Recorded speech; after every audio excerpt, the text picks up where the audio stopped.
I'm Teresa Au. Welcome to In the Making, where I have conversations with creatives, solopreneurs, and experts that explore the challenges and the rewards of the creator economy. My guest today is acclaimed artist Shantell Martin. But artist is not a big enough word to contain everything she does. Her work creates new connections between fine art, education, design, philosophy, and technology. She's a visual artist, but she's also a speaker and a choreographer, among many other talents. You might best know Shantell as the woman wielding the big black marker, drawing her signature continuous lines, whether covering Lincoln Center in collaboration with the New York City Ballet or drawing live while Kendrick Lamar puts down beats.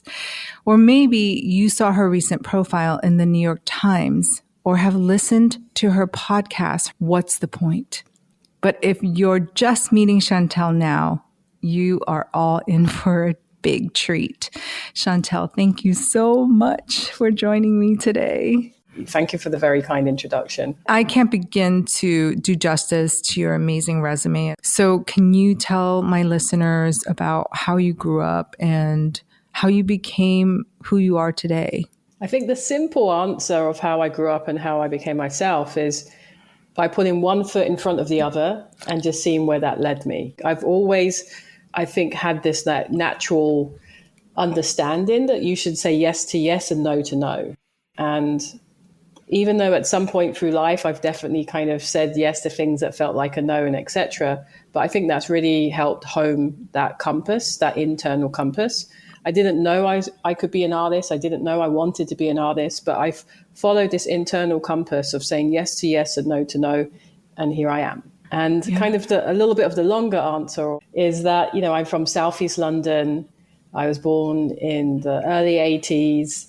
Born in an area, you know, very white, working class, very racist, homophobic, and all of those things. And, you know, I was born myself in an environment where I didn't initially fit in or have ever fitted in. And I think in a way that gave me that first passport in life to think about being different, to be an individual, to be confident in myself, knowing that I didn't fit in with anything around me.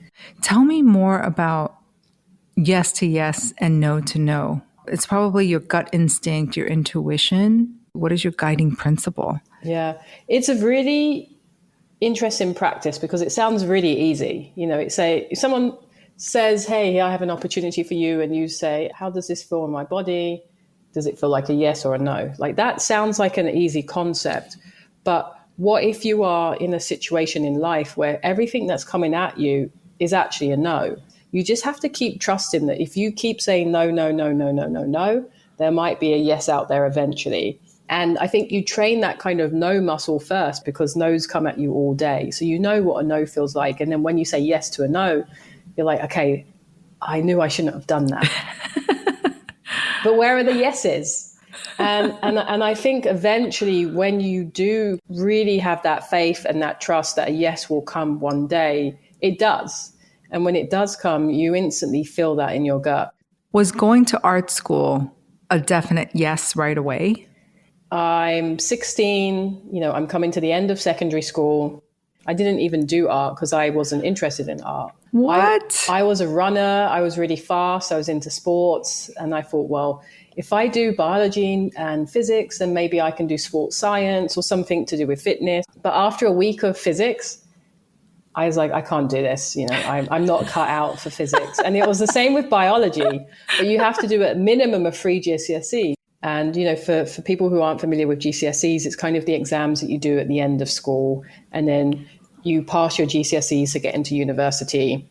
And I was like, well, what can I do? And so I went to the art teacher and I said, hey, I've never been interested in art. I was doing sports. You know, can you let me into the GCSE art class because I have to do 3?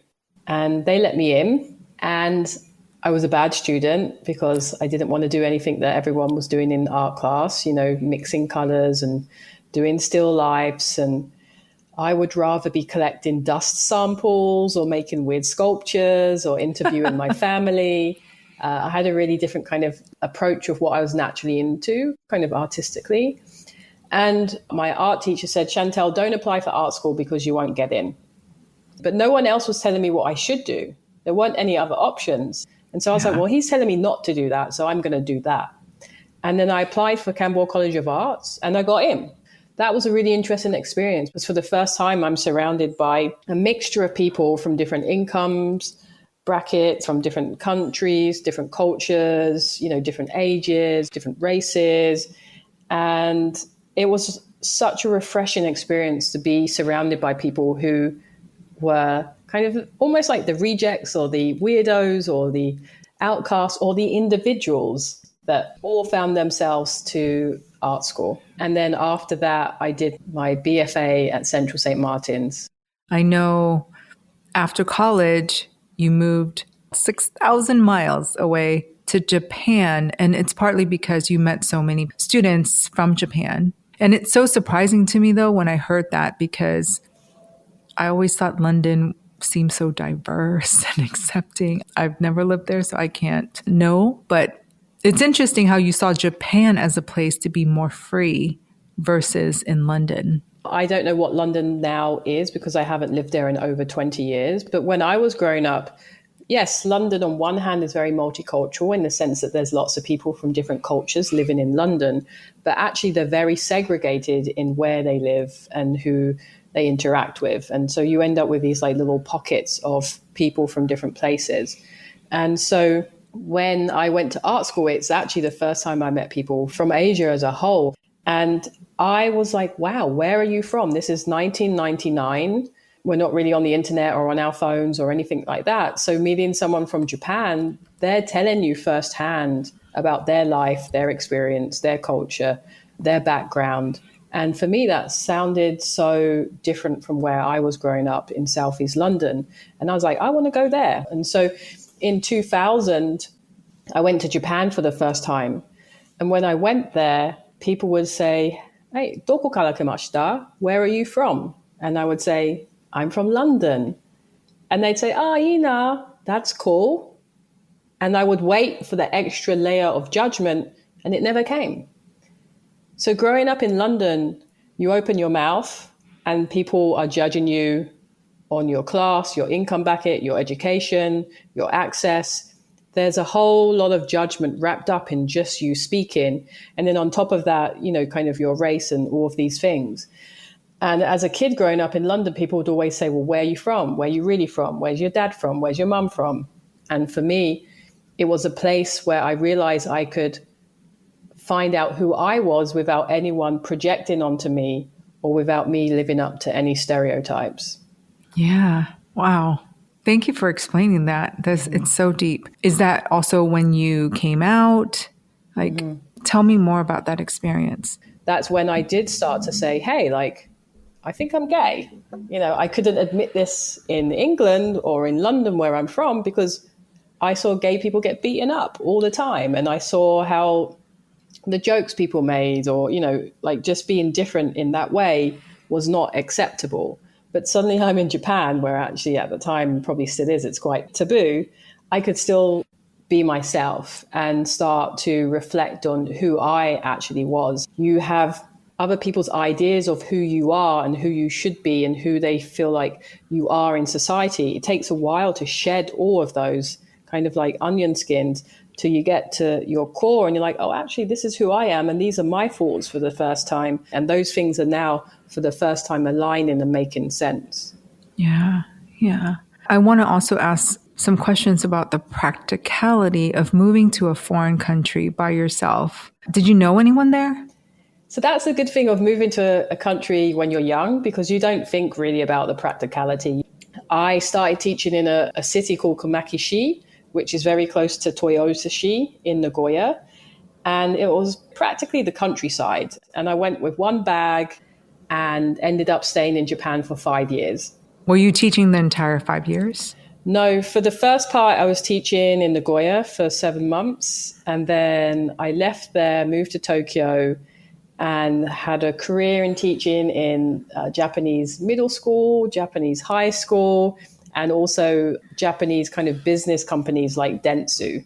More and more, I was doing projections. I was doing visuals in clubs and drawing. And then the last kind of couple of years in Japan, I'm just doing creative projects. How did you get known for your creative projects? It's all from the clubbing, the VJing, and the projection? Yeah, pretty much. So I loved dancing when I was younger, just like we all do. I still love to dance. And I also was going to, just strange Japanese avant-garde music places to listen to circuit benders and watch Bluto dancers and, experience this whole kind of underground avant-garde scene. And I just made friends. And I think one thing I really loved about being in Japan, especially in Tokyo, is people love to collaborate. And so they would see that I was drawing. And then that turned into, hey, like, if you're drawing, why don't you draw with me at this club? Or like, my friend's a DJ, like maybe you can do the visuals and draw for him. And because you're there physically and because you're meeting people and you're showing them what you do, I think over time that just built up quite naturally. It's like a frog jumping on those lily pads, Yeah. one step. And people will ask me like, hey, like, what was your big break? And I'll say, there's never been a big break for me. I'm not that type of artist. There's been lots and lots and lots of little increments. And for me, what they feel like is, I give this analogy of being in a rowboat and, kind of pulling in my oars, putting down the anchor and rocking the boat. And when you rock that boat, all these ripples appear. And those ripples kind of get bigger and bigger and further away from you. And at some point, they're making an impact that you can't see. And then they're coming back to you in the form of these various types of projects or opportunities. I love that visual. Thank you for sharing that. So you're in Japan for 5 years. What made you decide it's time to go and I'm going to head to New York? I never knew how long I would be there. I just guessed maybe a year to start off with. And then 1 year turned into 5 years. And I woke up one day and I thought, I'm ready to leave. This is it. I'm done. And I think I was just done because I wasn't enjoying Japan anymore. I naively thought if I learn the language, I'll understand more and I'll fit in more. But then you realize that the language barrier is much, much smaller than the cultural barrier, all the things that are not said. And then I also realized that, hey, I'm comfortable. Like, I'm being creative. I have friends. I have collaborations. I'm making things. I can pay my rent. And because I am comfortable and I can live and I'm not struggling in the way that I have done my whole life, I don't know what to do with it. And I think there is this sense sometimes for some of us that when you become comfortable, you flatline in a way creatively. And so I wanted to leave Japan. I didn't know where I was going to go. I was either going to go to Berlin or Melbourne. But then I met some people from America in Japan who came from Boston and New York. And they said, come visit us.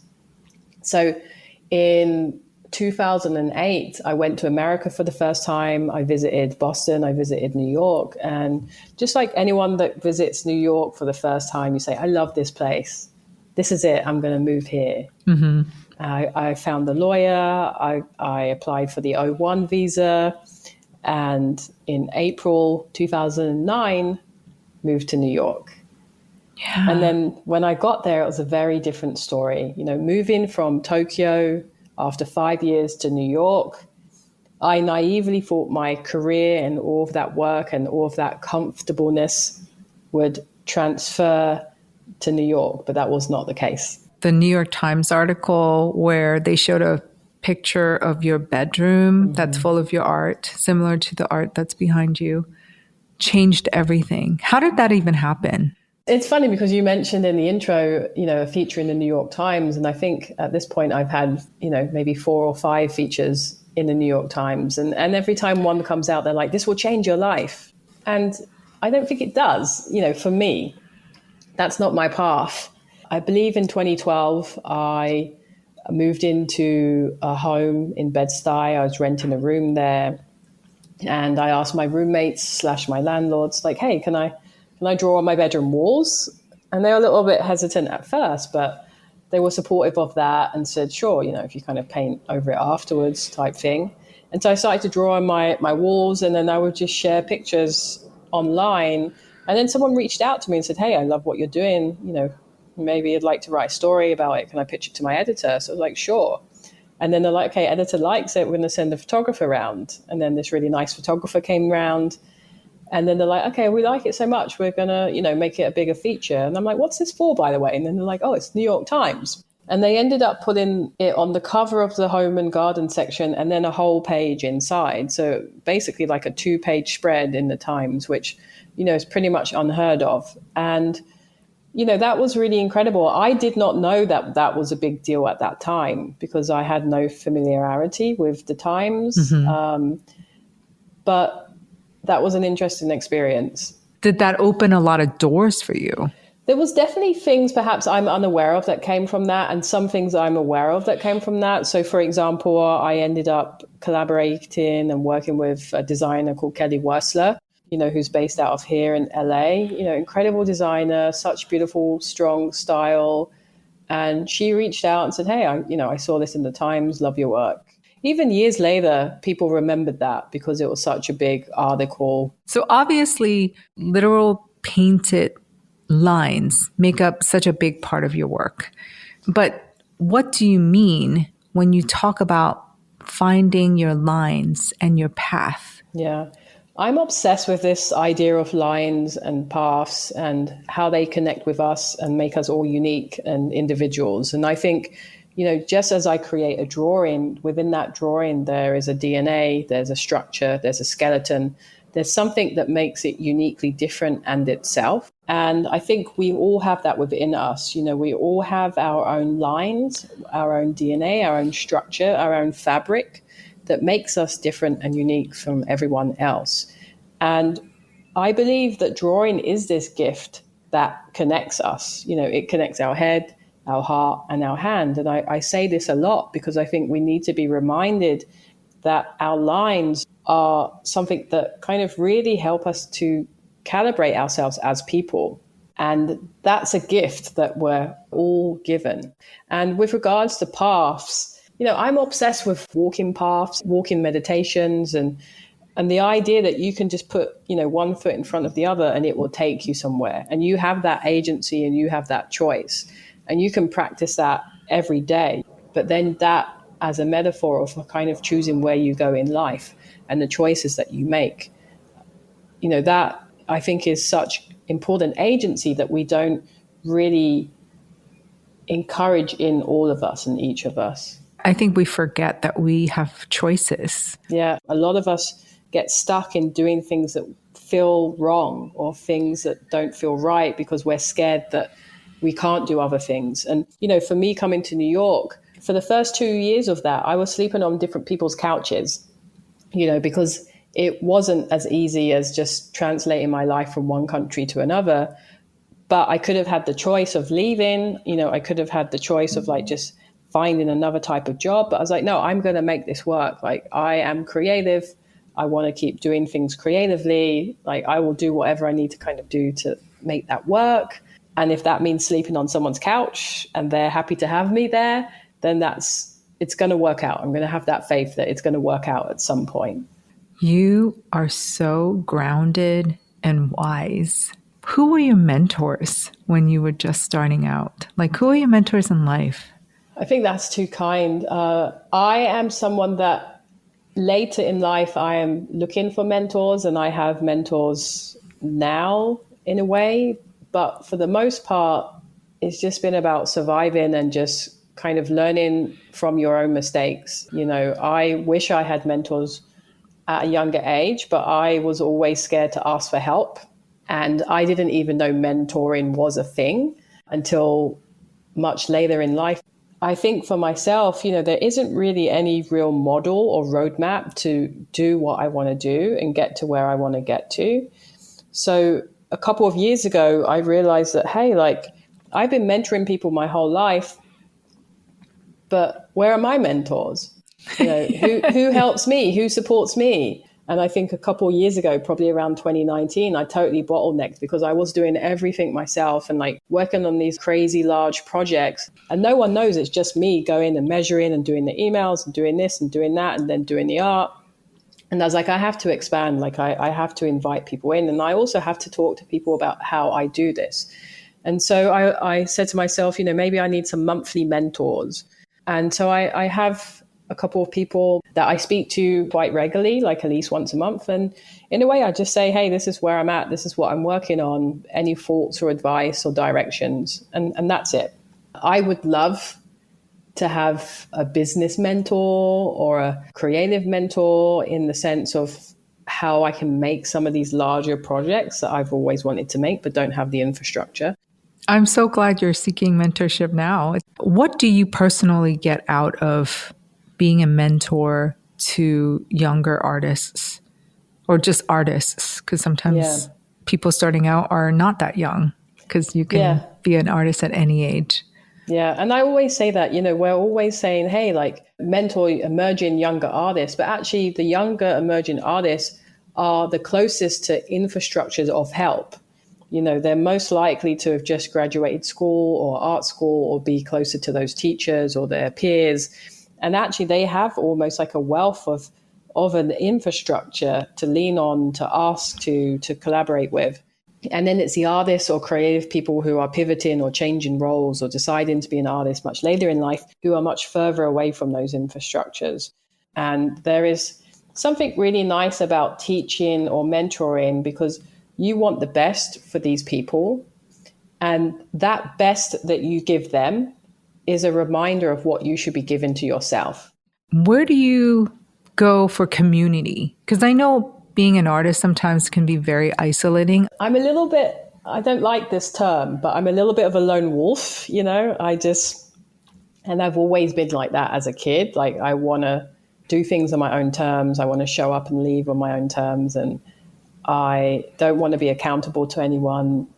But I do love to be around other artists and support them and see what they're working on. And, I've been doing events at my studio called Present Word. And it's a performance piece where I take words from the audience and then I live compose a spoken word piece with the help of a piano. And I have my friend Evan on guitar, and now my friend James on vocals. And we create a piece. I almost call it like drawing with words. And if you're curious, you can see past videos on my YouTube channel. That's just me opening up my studio, inviting a community, putting on a performance for them, and then having them have the space and time to meet each other before and after. And that's been really nice, because everyone who comes is like, everyone's always so nice here. And I think, sometimes in the artistic spaces, there isn't that sense of community. I think when you see it in action and when you are in the room and feeling the energy, the positive energy, and there's nothing like it. Did these community events in your studio inspire your new podcast called What's the Point? What made you want to talk to and interview other artists? Yeah. For years, I wanted to do a podcast called What's the Point? Because every so often I have personally these existential crises where I'm like, why am I an artist? Like, why am I doing this? Like, it's so hard sometimes. And I just make stuff, and then I make stuff, and then I do some projects. And then at some point I'm gone. And what is the point? And when I would have these moments of crises, I would call friends and say, hey, like, I don't feel good. Like, I don't know why I'm doing this. And it, nothing kind of is making sense. Like, can you talk to me about why you do it? And then I would always feel better. And I was like, well, I want to share this benefit that I have of these conversations with other artists, remind us of why we make art and why it's out in the world and who we make it for. Yeah, I love that. That resonates so much with me. That is really why I started In the Making. It was really to exactly say what you said, is exploring the personal stories and journeys and lessons and inspiration from different creatives. And I think for me, with my podcast, I love the idea of an artist speaking to an artist versus, and I'm not saying that this is wrong, but it's just different.